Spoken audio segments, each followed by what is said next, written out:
창은 이사야 43장 1절 2절에 있는 말씀입니다. 저와 함께 많은 은혜 나누는 시간 갖도록 하겠습니다.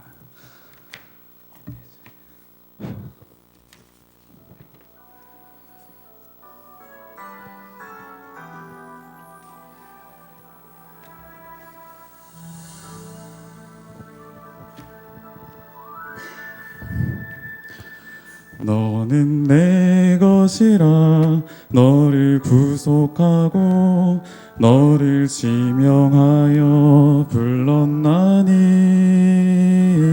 너는 내 것이라 너의 구원자라 내가 너와 함께 할 것이라 너는 내 것이라 너를 구속하고 너를 지명하여 불렀나니 너는 내 것이라 너의 구원자라 내가 너와 함께 할 것이라 내가 물 가운데 지날 때 너를 침몰치 못하며 내가 불 가운데 행할 때 불꽃이 너를 사르지 못하리라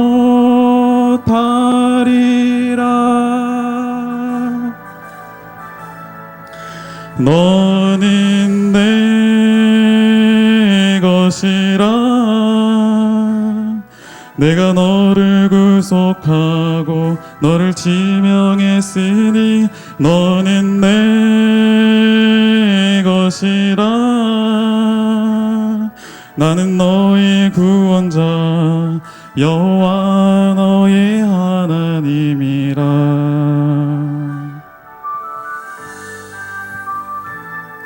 너는 내 것이라 너를 구속하고 너를 지명하여 불렀나니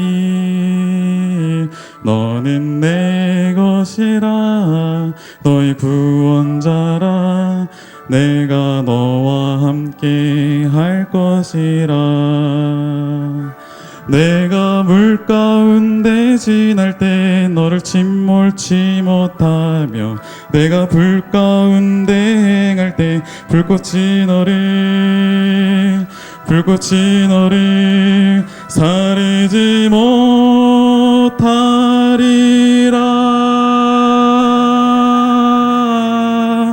너는 내 것이라 내가 너를 구속하고 너를 지명했으니 너는 내 것이라 나는 너의 구원자 여호와 너의 하나님이라 너는 내 것이라 내가 너를 구속하고 너를 지명했으니 너는 내 것이라 나는 너의 구원자 여호와 너의 하나님이라 여호와 너의 하나님이라 여호와 너의 하나님이라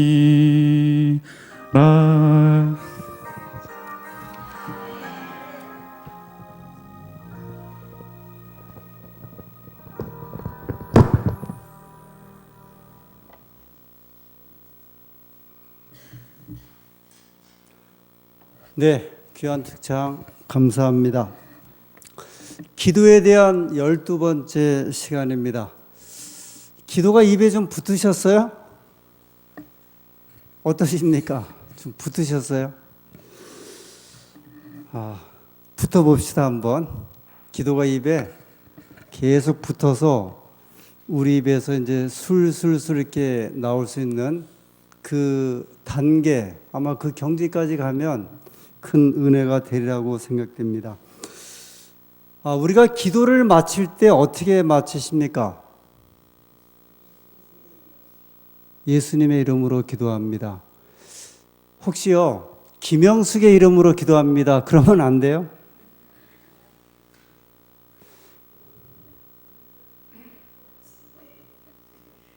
김종선의 이름으로 기도합니다. 그러면 안 돼요, 장로님? 저는 어느 교회에서 이렇게 사경회를 할 때였는데 성령님 이름으로 기도합니다 하고 마치는 걸 한번 들었어요. 근데 제가 여쭤보지는 못해서 이게 순간적으로 또 이렇게 그럴 수도 있잖아요. 그래서 혹시 어떤 때는 하나님 이름으로 기도합니다가 또 자기가 모르게 나올 수도 있기 때문에 여쭤보지는 않았는데, 그러면 왜 예수님의 이름으로 기도를 마칩니까? 중보자가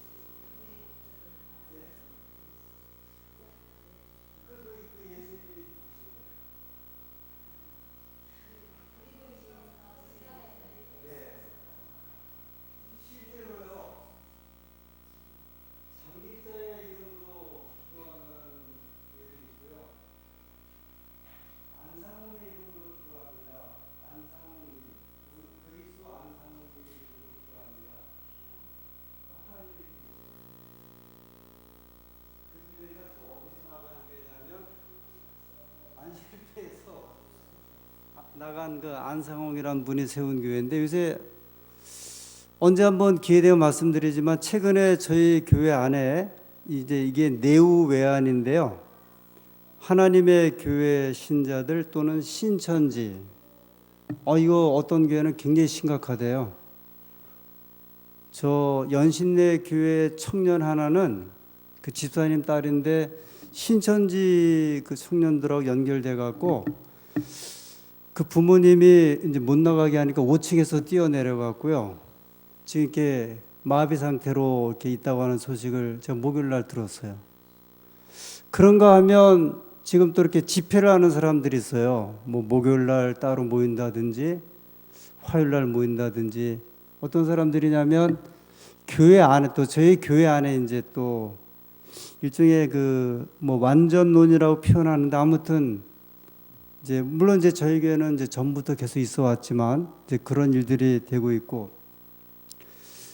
뭐 저희 교회 안에서는 늘상 이제 그렇게 또 그 기별자들이 있었는데, 바깥에 있는 교회, 그것도 일반 정통 교회는 저희 교회 감히 못 오는데요, 이게 하나님의 교회나 신천지 쪽에 있는 사람들은 들어와서요 엄청나게 활동하고 있다 이야기를 하고 있어요. 우리 지구교회에서는 여집사님, 젊은 여집사 한 분이 그 신천지 교회에 어떻게 연결이 돼 갖고 글로 넘어가서 굉장히 또 어려움을 겪었던 이제 그런 사례도 이제 한 교회가 있고요. 제가 저희 큰딸이 초등학교 2학년 때 필리핀에 있는 우리 신학대학원에서 이제 공부를 할 때였는데요, 이제 가서 예배를 드리고 이제 외국분이 기도를 하는데요, 그날 기도가 길었어요. 저희 큰딸이 옆에서 아빠 언제 끝나 그러더라고요. 기도가 언제 끝나냐요. 이 아이는 전혀 이제 영어를 못 알아들을 때였는데, 그래서 제가 조금만 기다려봐, 조금만. 이 아이는 지금 이 기도가, 외국 사람이 하는 기도가 지금 동으로 가는지 서쪽으로 가는지 지금 한국을 이야기하는지 미국 이야기하는지 전혀 모르는 가운데, 그런데 미국 사람이 기도하던 일본 사람이 기도하던 한국 사람이 기도하던 그 기도 시간이 1시간이든 2시간이든 10분이든지 간에 늘 끝날 때는 어떻게 끝나요? 예수님의 이름으로 끝나요. 그거 굉장히 신기하죠. 일본 사람이 일본말을 열심히 기도를 하는데 항상 일본 사람도 기도를 마칠 때에는 반드시 어떻게 마치게 돼 있어요? 예수님의 이름으로 기도합니다. 하나님을 믿고 성경을 믿는 이 기독교인들은 대부분 다 그렇게 기도를 마치게 되죠. 그분이 기도를 3시간을 했다 할지라도 그 기도의 길이와 상관없이 늘 기도를 마칠 때에는 예수님의 이름으로 기도합니다. 오늘 예수님의 이름으로 기도하기에 대한 이 내용을 가지고 우리 함께 또 생각하고 은혜를 나누도록 하겠습니다. 제가 조금 전에 그 사람 이름으로 기도를 마친다고 하는 교회, 그래서 이분들은 안상홍 증인의 하나님의 교회예요. 그 사람들은 이제 하나님의 교회로 하는데 그 하나님의 교회 그 홈페이지에 들어가 보면 왜 하나님의 교회가 안상홍님의 이름으로 기도를 마치는 이유, 그렇게 이제 올려놨어요. 근데 그걸 이렇게 좀 간단하게 봤더니 구약에는 아버지 하나님의 시대였다. 신약에는 아들 하나님, 아들 예수님의 시대였다. 근데 지금은 성령 하나님의 시대인데 그 성령 하나님이 누구냐면 안상홍이다. 그래서 거기서는 기도할 때요, 그리스도 안상홍님의 이름으로 기도합니다. 아니면 안상홍 하나님의 이름으로 기도합니다.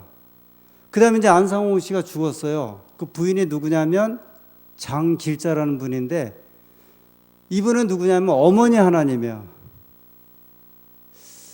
지금 저희가 만약에요, 자, 여러분 이제 새 시대가 왔습니다. 담임 목사가 새로 왔고 박대원 목사가 왔는데 앞으로 기도를 마칠 때 박대원님의 이름으로 기도를 마치세요. 그럼 어떻게 하시겠어요? 절대로 안 따라오죠. 난리 나죠 이제. 근데 어떻게 안상홍 교회에서는 그게 가능하냐는 거예요. 거기에 보면 많은 사람들이 개신교인이었다가 들어온 사람들이래요. 지금 아주 굉장히 열심히 활동을 하는데 이 사람들이 들어와서 그 공부를 하고 나서 버젓하게 뭐라고 기도를 마치냐면 사람 이름으로 기도를 마쳐요. 사람 이름. 우리가 예수님의 이름으로 기도를 이제 드립니다. 또 기도합니다. 그렇게 할 때에는 이 교회가 어떤 이제 그 예배에 대한, 기도에 대한 어떤 이제 그 가르침을 줄 때에는 이유가 있죠. 그죠? 그게 이제 그냥 이렇게 예수님의 이름으로 기도를 마치는 게 아니라 그 의미를 이제 부여한 이유들이 있기 때문에 우리가 기도를 마칠 때, 그래서 우리가 그 기도에는 내 공로가 전혀 포함되지 않는, 내 능력, 내 어떤 업적이 포함되지 않는 순수하게 어떤 사람도 우리가 기도를 마칠 때에는 그 기도의 공로가 우리 교우님들이 말씀하신 대로 예수님의 공로에 의해서 기도가 이제 받아들여지고 그 기도를 이루신다고 하기 때문에 예수님의 이름으로 기도를 마치게 되는 거죠. 이것이 이제 그냥 정해진 것이 아니고 이제 구속사적인 면에서 이 의미가 이제 포함된 거예요. 이 구원적인 면에서요. 저희가 이제 그 내용을 성경의 좀 몇 신뢰를 통해서 보도록 하겠습니다. 먼저 요한복음 14장 13절 14절. 요한복음 14장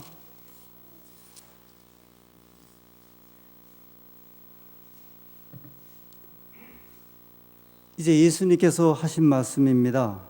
13절. 너희가 내 이름으로 무엇을 구하든지 내가 시행하리니. 여기 예수님께서 하신 말씀이에요. 너희가 내 이름으로 무엇을 구하든지 내가 시행하리라. 그러니까 우리가 하나님께 구하죠. 근데 구하는 이제 그 기도의 내용들이 다양하잖아요. 그래서 무엇을 구하든지 누구 이름으로 구하면, 예수님의 이름으로 구하면, 우리가 이제 예수님의 이름으로 기도합니다에 대한 이제 이유가 여기에 이제 말씀을 좀 하고 있어요. 계속 볼까요? 이는 아버지로 하여금 아들을 인하여 영광을 얻으시게 하려 함이라. 아버지는 하나님이고요. 하나님께서 아들을 인하여 영광을 얻으시게 하기 위해서 이 구원의 공로, 중보, 이 변호의 그 일을 이루시게 하기 위해서 하나님께서 누구의 이름으로 기도를 받으신다 말씀하셨냐면 예수님의 이름으로 14절에 내 이름으로 무엇이든지 내게 구하면 내가 시행하리라 그랬어요.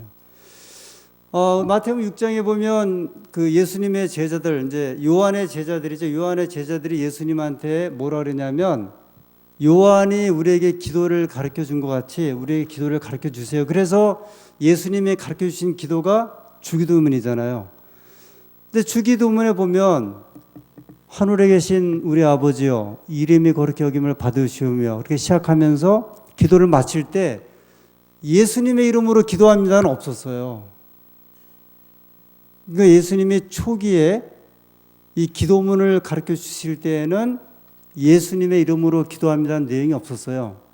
어떤 면에서 보면 그 제자들이 이제 예수님의 말씀을 이해하고 깨닫는 이제 그 단계가 아직 그 예수님이 구속자이시고 하나님이시고 이 땅에 구원자로 오심에 대한 것을 지금 제자들이 일정한 부분에서 아직 오지 못했을 적에 여기까지는 말씀을 주지 않으신 것 같아요. 근데 특별히 요한복음은 요한이 이 요한복음을 기록할 때 예수님을 하나님의 아들, 신성을 강조한 그 내용이 요한복음이거든요. 그래서 특별히 요한복음에는 예수님이 하나님의 아들이심을 고백하고 그 다음에 그분의 신성을 이야기하는 내용이 굉장히 많이 나와요. 이적과 특별한 이런 일들도 요한복음에 많이 나오고요. 그 다음에 이 요한복음에 보면 예수님을 하나님의 아들로 그 신자, 그 인자가 아니고요. 그 사람의 아들이 아니라 하나님이시라는 그걸 굉장히 많이 강조를 하셨거든요. 근데 여기 요한복음 14장에 보면 우리 아시는 14장 1장에 보면 예수님께서 이 땅에 그 제자들에게 집을 염려하는 제자들에게 하늘에 대한 약속을 하시잖아요. 내가 너희를 위하여 처소를 예배하러 가면 근데 예수님이 누군데 처소를 예배, 하늘에 처소를 예배해요? 하나님이시기 때문에 그게 가능한 거거든요. 그런 신적인 이제 권위를 굉장히 많이 말씀하셨어요. 전에 말씀드린 대로 마가복음은 예수님의 그 족보라든지 신성에 관한 이야기는 전혀 나오질 않아요. 근데 요한복음이 중점적으로 말씀을 하시, 그분이 예수님 누구이신 걸 말씀하시면서 요한복음 14장에 너희가 내 이름으로 무엇이든지 내게 구하면 내가 시행하겠다 그랬어요. 그렇게 기도하라. 이것은요, 제가 앞서 말씀드린 저는 절대로 교우님들에게 내 이름으로 기도하세요 절대 못해요. 왜냐하면 저는 그런 능력이 없기 때문에요. 그런 환상을 받은 적도 없고 착각조차 못하거든요. 근데 예수님이 이런 말씀을 하실 수 있는 것은 예수님이 이 땅에 중보자로 오셨고 우리에게 구원의 길을 통로를 열어주고 이렇게 붙잡아 주시는 분이기 때문에 여기 제자들에게 말씀하시면서 너희가 내 이름으로 구하라, 내 이름으로 구하라 이렇게 말씀을 합니다. 여기 요한복음에만 내 이름으로 구하라는 이야기가 5번째 등장을 해요. 계속 이렇게 강조를 하세요. 그 복음서의 이야기는 예수님이 하나님이신 분이 이 땅에 내려오셔서 성육신하셔서 그 신성에 대한 하나님을 소개하시면서 그분이 이제 그 자기에 대한 이야기를 계속 강조를 하셨고요. 그것을 배운 제자들이 그 예수님이 하나님이심을 소개하는 책이 이제 사도행전이에요. 사도행전 2장. 사도행전 2장. 우리가 잘 아는 대로 오순절 성령이 이제 임하게 됩니다. 예수님의 제자들 그리고 다락방에 모였던 120명, 이제 그곳에는 예수님의 어머니도 있고 형제들도 있었죠. 120명이 다락방에서 열렬히 기도한 다음에 예수님이 하늘로 승천하신 다음에 10일 후에 사도행전 2장에 오순절 이제 성령이 내리죠. 그래서 이제 성령의 능력을 받고 베드로가 이제 설교를 하는데 베드로의 설교의 주제는 부활하신 예수님이에요. 이제 그 이야기를 이제 아주 강력하게 전하죠. 사도행전 2장 21절. 누구든지 주의 이름을 부르는 자는 구원을 얻으리라. 주의 이름이 예수님의 이름이잖아요. 그러니까 베드로는 강력하게 구원이 누구에게 있다? 예수님에게 있다. 그러면 우리가 하나님이 보내신 예수 그리스도를 우리가 믿으면 그 이름을 부르는 자는 우리가 구원을 받으리라. 그러면서 이제 그 사도행전 2장에 보면 베드로가 이렇게 설교를 하면서요, 부활하신 예수님, 그 예수님은 성경에 예언된 분이고, 그리고 우리의 조상 다윗도 이미 죽어서 900년이 지났지만 여전히 무덤에 있고 하늘에 가지 못했는데, 하나님께서 보내신 예수님은 십자가에 달려 돌아가신 지 3일 후에 부활하셔서 그분이 이 땅의 첫 열매로 우리의 구원자로 부활하셨다. 이게 이제 베드로의 이제 그 사도행전 2장의 설교의 그 주제예요. 이제 그걸 아주 강력하게 이제 전했죠. 근데 백성들이 이 설교를 듣고 감동을 받았어요. 37절에 2장 37절. 저희가 이 말을 듣고 마음에 찔려 베드로와 다른 사도들에게 물어 가로되 형제들아 우리가 어찌할꼬 하거늘 38절에 베드로가 가로되 너희가 회개하여 각각 예수 그리스도의 이름으로 침례를 받고 제사함을 얻으라 그랬어요. 그러니까 아주 이 설교의 그 핵심 이제 마지막 이제 그 베드로가 찍은 건데요. 백성들이 듣고 우리가 어찌할꼬 감동을 받았잖아요. 그랬을 적에 그 구원의 길을 물어보았을 적에요. 베드로가 이야기하기를 너희가 회개하고 예수 그리스도의 이름으로 침례를 받고 죄 사함을 받으라.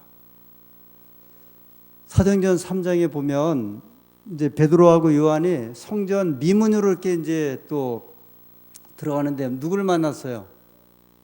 그 안진뱅이를 이렇게 만났죠. 그래서 이 안진뱅이에게 막 돈을 달라고 하니까 베드로가 유명한 말 있죠. 근과 의무는 내게 없으나 내게 있는 것으로 내게 주니 곧 나사렛 예수의 이름으로 걸으라. 베드로는 자기는 뭐 내가 너를 도와줄 돈이 한 푼도 없지만 너를 일으켜 세울 분은 은과 금은 내게 없지만 곧 나사렛 예수 그리스도의 이름으로 걸으라 그랬어요. 그러니까 이제 베드로의 그 설교의 주제, 그 다음에 예수님의 제자들의 설교의 주제, 그 다음에 이제 바울의 설교의 주제는요, 이 처음부터 끝까지가 부활하신 예수님이에요. 그 이야기가 이제 확장되고 확장된 이야기가 로마서의 이야기고, 고린도 전후서의 이야기고, 갈라디아서의 이야기거든요. 그러니까 그 이야기를 지금 저희도 지금 따르는 거예요. 그 우리도 누구 외에는요, 예수님 외에는 없죠. 예수님 외에는 없죠. 그것이 이제 2000년 전이나 지금이나 이제 동일한 은혜가 그 예수님의 이름을 통해서 우리에게 주어지고 있습니다. 이 이야기가 이제 계속되면서요. 그 다음에 이 안진뱅이를 고친 다음에 이 유대인들이 이제 바리새인들이 사도행전 4장 7절에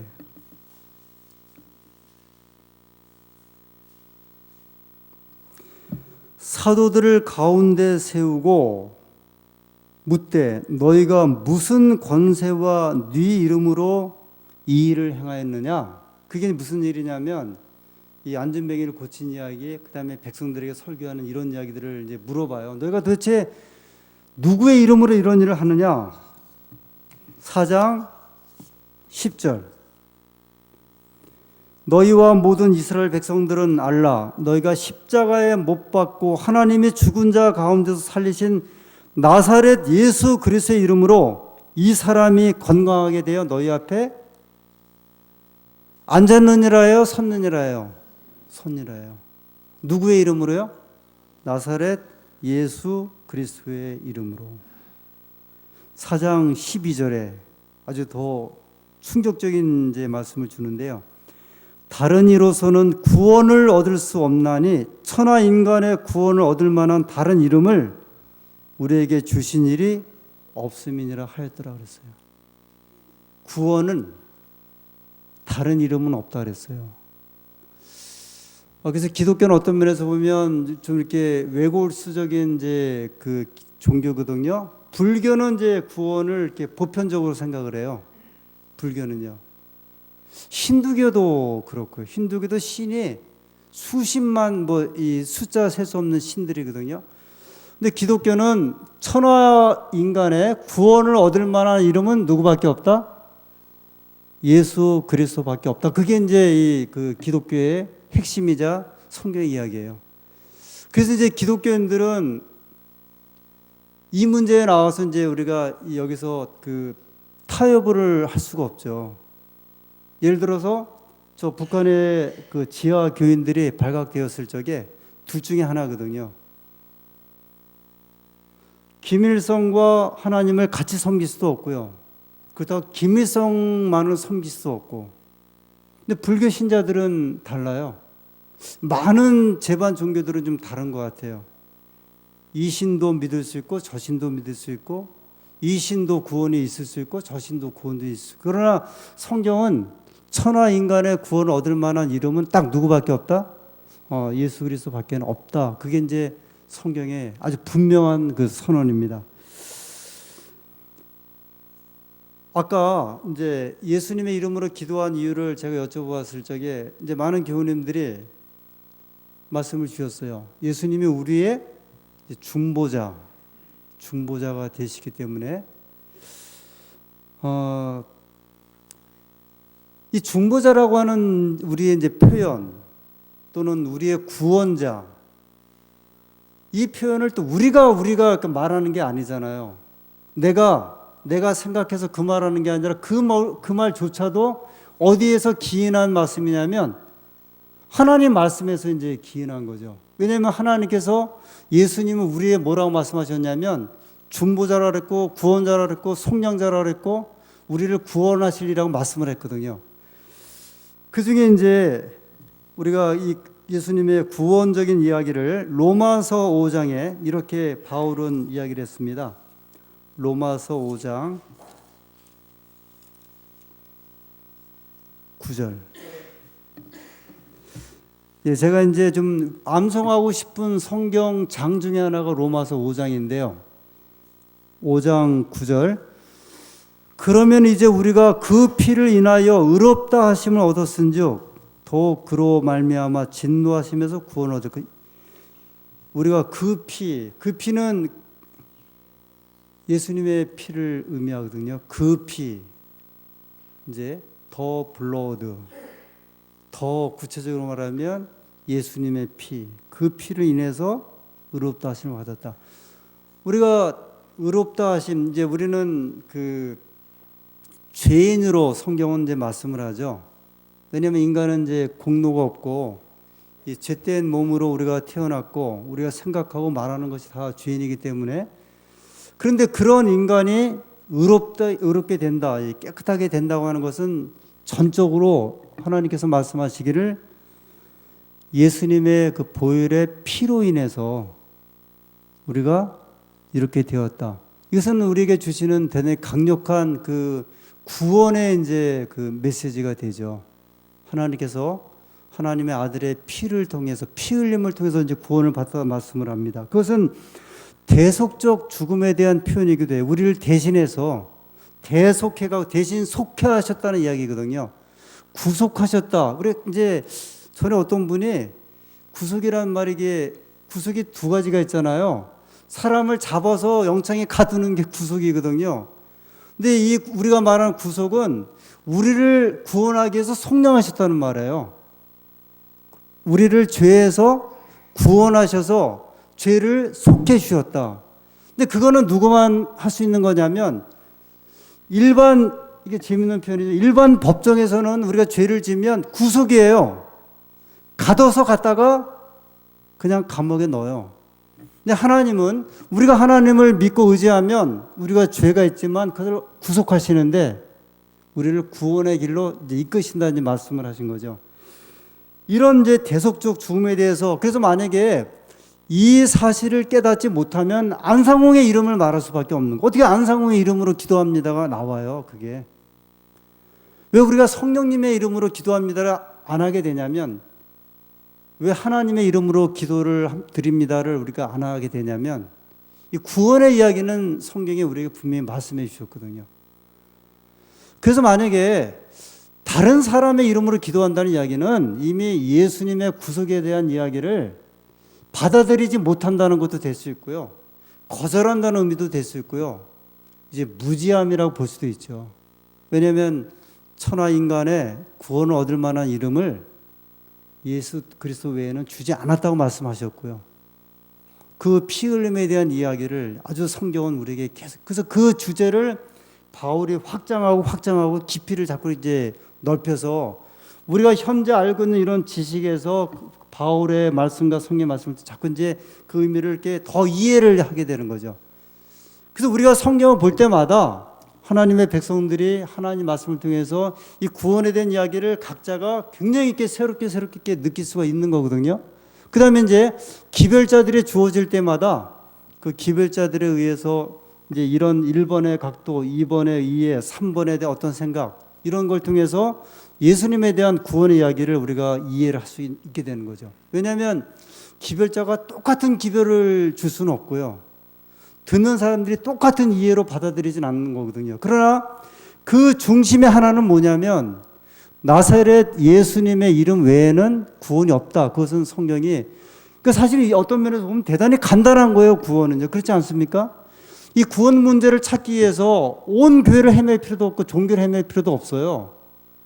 만약에 하나님의 교회에서 안상 하나님의 이름으로 구원받는다고 하면, 만약에 저쪽에 있는 예수 그리스도의 교회에서는 박대현의 이름으로 기도합니다, 그 구원한다 그러면 어떻게 하실 거예요?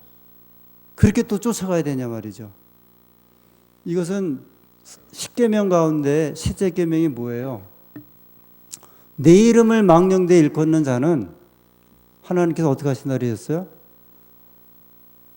아비로부터 아들에 이르기까지 3, 4대 이르러서 하나님께서 벌을 주겠다 말씀하셨거든요.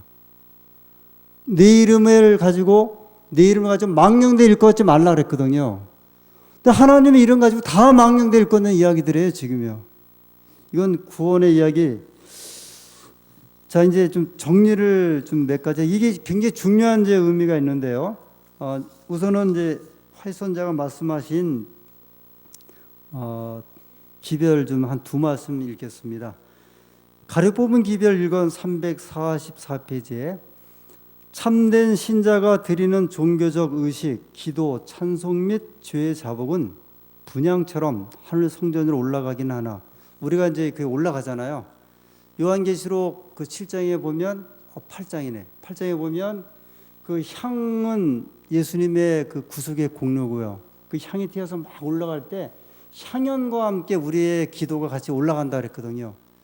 그거는 이제 맞다 이거예요. 향연과 함께 올라가는 게 하나, 그것들이 인간의 타락한 통로를 통과함으로, 이거 한번 잘 들어보세요. 그것들이 인간의 타락한 통로를 통과함으로 너무 더러워져서 피로 정결함을 입지 않는 한 결코 하나님께서 가치 있게 여기시는 것이 되지 못한다. 사람의 그 기도, 사람의 그 우리가 드리는 이제 탄원, 그 모든 것들은 어떤 사람은 이제 아주 죄인이 있을 수 있죠, 그죠? 근데 어떤 사람은 그래도 사람도 의로운 사람이 있잖아요. 행실과 생활과 모든 면에. 근데 아무리 그런 사람이라 할지라도 사람을 통하여 통과하는 것은 죄로 더럽혀지기 때문에 우리가 아무 효험이 없다 말씀하셨어요. 사람의 목소리, 사람을 통하여 기도가 올려지긴 하지만 그것이 예수님을 통해서 그것이 올라가지 않으면 우리 인간이 가진 그 공로, 그 다음에 그 능력은 아무것도 없다 이렇게 말씀을 합니다. 조금 더 볼까요? 피로 정결함을 입지 않는 한 결코 하나님께서 가치 있게 여기시는 것이 되지 못한다. 흠없는 순결성으로 드리지 못함으로 하나님 우편에 계시며 모든 것을 당신의 의로서 나타내시고 순결케 하시는 중보자가 없이는 하나님께 받으시는 바 되지 못한다. 이 지상 성막에서 피우는 모든 분향은 그리스도의 깨끗게 하시는 핏방울에 젖어야 한다 그랬어요.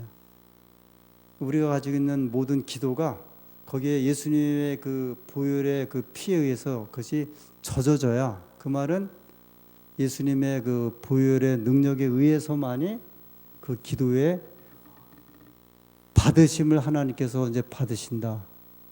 절대로 사람 이름은 우리가 가져갈 수 없습니다. 자, 몇 말씀만, 그래서 성경에 우리에게 주신 히브리서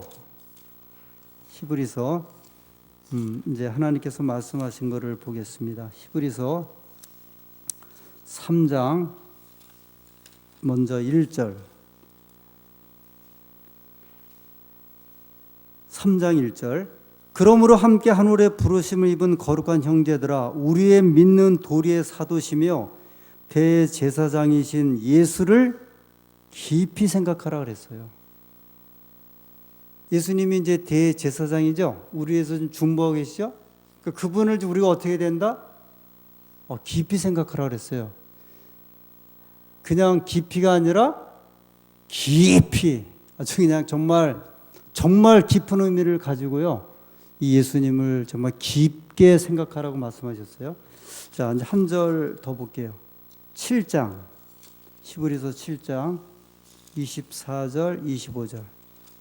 히브리서가 이 중보자 되시고 하늘 지성소에서 봉사하시는 이제 예수님에 대한 그 아주 순수한 이제 그 말씀으로 포함된 건데요. 히브리서 7장 24절에 7장, 네. 예수는 영원히 계심으로 그 제사 직분도 갈리지 아니하나니 그러므로 자기를 힘입어 하나님께 나아가는 자들을 온전히 구원하실 수 있으니 이는 그가 항상 살아서 저희를 위하여 간구하심이라 그랬어요. 그러니까 사실은 우리가 기도하고 우리가 간구하고 우리가 탄원하지만 그 우리의 기도와 간구를 탄원하시는 분은 누구예요? 예수님께서 하시는 거예요. 그래서 이제 우리가 종종 그런 이야기를 하죠. 내가 내 스스로 아무것도 못합니다 하는 이제 고백적인 선언을 하는 이유가 뭐냐면, 그래서 이제 죄의 고백을 하고 용서를 비는 것도 예수님께서 우리에게 하시도록 하지 아니하시면 우리가 아무것도 할 수 없다. 내가 어떤 죄의 성향을 이기는 것도 내 힘으로 이제 안 된다는 이유도 뭐냐면 예수님께서 함께 하지 않으면 안 된다. 근데 그 이야기를 우리가 이제 많이 하잖아요. 내가 막 노력을 하고, 그래서 금연하려고 굉장히 애를 쓰는 분들이 자기의 의지로 안 되기 때문에 예수님의 능력을 가지고 하십시오. 제가 저 용암리 36대학교나 용암리 그 새로남이란 기도원에 그 요양원의 그 원장이 김종숙 집사님인데, 이분이 이제 어떤 환자가 와도 뭐라고 이분이 그 병치료, 마음치료 이야기하냐면 어려운 일이 있을 때마다 예수님을 부르세요. 그래요. 어떤 일이 있다 할지라도 예수님을 부르세요. 예수님을 부르세요. 저는 그게 굉장히 단순한 거지만요, 그게 사람들을 사로잡는 아주 강력한 그 무기라는 사실을 그 집사님은 아신 것 같아요. 누가 우리를 위해서 간구하시냐면 예수님께서. 이제 좀 이제 마치면서 왜 그 사람들이 이제 제가 그 오랫동안 이제 목회하고 또 신앙하면서 이 보았던 관찰이면서 우리의 많은 이야기이기도 한데요. 이상하게도 석가모니, 그 다음에 불교의 석가모니에 대해서, 저 이슬람교의 창시자 마호멧에 대해서, 그 다음에 저 유교의 창시자라고 하는 공자에 대해서, 도덕경을 쓴 노자에 대해서는 사람들이 거의 말을 안 해요. 잘 한번 생각해 보세요. 오직 누구에 대해서만 반대를 하냐면 예수님에 대해서만 반대를 해요. 자, 상식적으로요, 사람이 신이 될 수 있어요? 있어요, 없어요? 불가능한데 석가모니는 뭐가 됐어요? 부처가 돼서 신이 된 거거든요. 근데 그게 가능하냐 안 하는 것 때문에 논쟁하는 거 제가 못 봤어요. 종교사적으로. 절대 논쟁 안 해요. 이상하게 하나님이 이 땅에 인간으로 오셨다. 그 사람들이 믿지를 못하는 거예요. 아니, 하나님이 인간이 되는 게 쉬워요? 인간이 신이 되는 게 쉬워요? 하나님이 인간 되는 게 쉽죠. 하나님이 신이니까. 사람이 신이 될 수 있어요? 그건 불가능해요. 그런데 그것 문제 전혀 따지지 않아요. 불교에 거짓 부처가 얼마나 많은지 몰라요. 이슬람에도 많아요. 그런데 유독 뭐만 이제 자꾸 이렇게 시비를 거냐면 예수님에 대해서요. 다시요. 석가모니가 부처가 되었다 안 됐다 전혀 논쟁하지 않습니다. 부처의 아들이 있었다 없었다 논쟁하지 않아요. 그런데 예수님에 대해서는 논쟁이 많아요. 예수님의 아들이 있었다 없었다, 부인이 있었다 없었다, 뭐 그런 이야기예요. 마호멧이 승천해서 하늘에 갔거든요. 그 이슬람교 창시자. 예수님 하늘에 승천해 가는 거는 얼마나 말이 많은지. 그런데 마호멧이 승천해 간 거는 절대 이야기 안 해요. 한번 좀 이렇게 생각해 보세요. 유독 그다음에 그 도덕경을 쓴 노자, 중국에서는 노자가 실제로 이 사람이 이분이 살았나 안 살았는가도 잘 확인을 못한대요. 공자는 분명해요. 장자라고 하는 분은 분명하대요. 순자라는 분은 분명한데 노자라고 하는 이 서양 사람들이 동양에서 제일 중시하는 게 노자 도덕경이라고 하거든요. 이 155자로 된 글자 그 경전인데 이 글을 쓴 노자라는 사람이 실제로 살았는지 안 살았는지는 사람들이 모르는데요. 근데 그것 때문에 이 도덕경이라는 글이 좋으냐 안 좋으냐 절대 따지지 않아요. 그런데 유독 누구에 대해서만 그런지 아세요? 경전도 성경에 대해서만 이렇게 불경 가지고 따지는 학자 보셨어요? 안 따져요. 주로 뭐 갖고 그러는지 아세요? 성경이에요, 성경. 코란경 가지고 따지지 않아요. 그런데 그 가운데 가장 누구냐면 예수님에 대해서만 그래요. 왜 그런지 아세요? 예수님이 구속자이기 때문에 그래요. 단적으로 말씀드리면 예수님이 없으면 이 땅에 인간은 다 구원이 없거든요. 그래서 하다못해 천주교에서는 지금 하늘에서 중보하시는 예수님조차도 신기한 목사님 표현하기를 지금 이 땅에서 창으로 찔러대고 있다 그랬어요. 지금 예수님 하늘에서 우리 위해서 중보하시는데 그 중보하는 걸 누가 지금 대신 가르치고 있냐면 신부들이 가르치고 있잖아요. 고해 성사 받아들여서 신부들이 용서를 해주고 있거든요. 이상하죠? 이거 우리가 깊이 생각할 문제예요. 구원자 예수님 외에 정말 다른 이름을 구하고 강조하는 이야기는요, 이 구원에 관한 이야기를 그럼 이걸 누가 막으려고 하겠어요? 사단이 막으려고 하는 거죠. 사단이요. 그러므로 예수님의 이름으로 기도하는 의미는 중요합니까? 안 합니까? 중요해요. 그래서 우리가 기도하실 이유가 여기에 있다니까요. 왜냐하면 그분이 구원자이신데 내 죄에 대한 용서와 사함, 그 다음에 구원함을 받는 것은 누구밖에 없어요. 예수님밖에 없어요. 우리가 정신 똑바로 차려야 될 시대에 살고 있는 건 틀림없는 것 같아요. 어떻게 버젓이, 그래서 어떤 사람은 저 하나님의 교회로 가는 안식일 교인도 있대요. 실제로요. 야, 이게 지금 이게 가능할까 그러는데 지금은 이제 그런 세상이에요. 이 구원에 대한 어떤 이제 그 성경의 어떤 구원적인 이야기, 이게 사실 어려운 이야기는 아니잖아요. 말씀을 드리는데 성경이 그대로 말씀을 하고 있고 그걸 순수하게 받아들이면 되는데 그 사실을 우리가 이해하지 못하면 인간 이름을 가지고 그렇게 말을 해도 그분이 하나님이라고 믿을 수밖에 없는, 어떻게 보면 영의 분별에 있어서 우리의 지혜를 요구하는 시대에 살고 있습니다. 근데 그것조차도 예수님의 이름을 통해서, 능력을 통해서 가능하다고 말씀하셨습니다. 하나님의 은혜가 우리가 드리는 기도, 이 기도에 있어서 다시 한번 말씀드리지만 하나님에 대해서는 또 별로 논란이 없어요. 성령님에 대해서 크게 논란이 없어요. 그런데 유일한 무슨 누구예요? 예수님이에요. 잘 생각해 보셔야 돼요. 예수님에 관한 제반 종교에 보면요, 아주 보통 허물어뜨리고 그냥 깎아내리고 무력화하는 일들이 많은지 그 사단의 일이에요. 사단이 어디에서부터요? 하늘에서부터 있었던 그 싸움을 거기서 졌기 때문에 이 땅으로 끌어내려서 그의 마지막 이제 그 목표는 예수님의 그 구원에 대한 무력감입니다. 하나님의 은혜가 이 구원을 신 예수님을 인해서 감사하고 또 능력을 받으시는 저희 모두 되기를 간절히 소원합니다.